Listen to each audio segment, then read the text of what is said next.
Hi, I'm Marci Degman, the aspiring gardener, and today we're going to talk about starting a rose plant. What I have here is a cutting from a mature rose. And it's kind of tricky because what you want is you don't really want the old wood from last year, and you don't really want the new growth from this spring. So what you want is what they call semi-woody wood, and that comes usually about the time a flower has finished its flowering and the flower's faded. It's had a little time to mature. Now this one hasn't quite flowered, so it's a little bit early, but I want to kind of give you the idea of the process.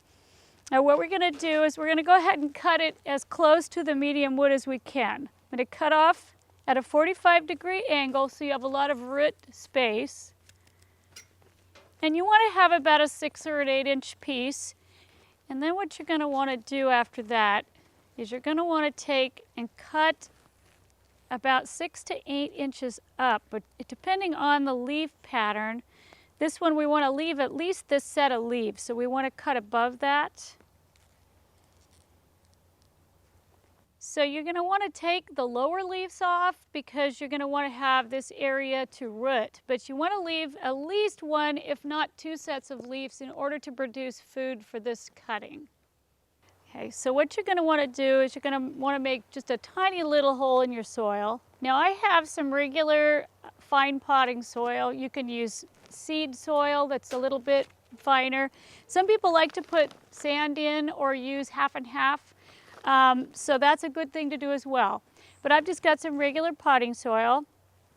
And then what you're going to want to do if you have that is if you have some root tone, this will help it to root faster and better. You're going to dip that in. At least high enough up to the first node that you can see. So you get a nice little powdering. Now I'm going to put that into the soil and I'm just going to kind of tighten that up a little bit so that'll hold.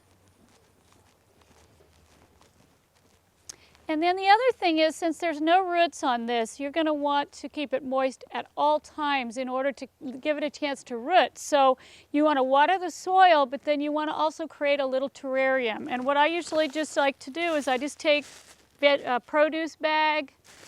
You can use a Ziploc freezer bag, whatever you have. These are nice because they're light and they hold in the moisture without being like too hot or too stuffy. Now you're going to want to check this every few days, keep it consistently moist. At some point, maybe within a month or two, you're able to pull on that and it doesn't come out and you can tell it's starting to root. Then you can take this away. Now sometimes in really hot weather, if it gets really wet and you're worried about fungal, you can always make a little air hole, just maybe one little air hole for that.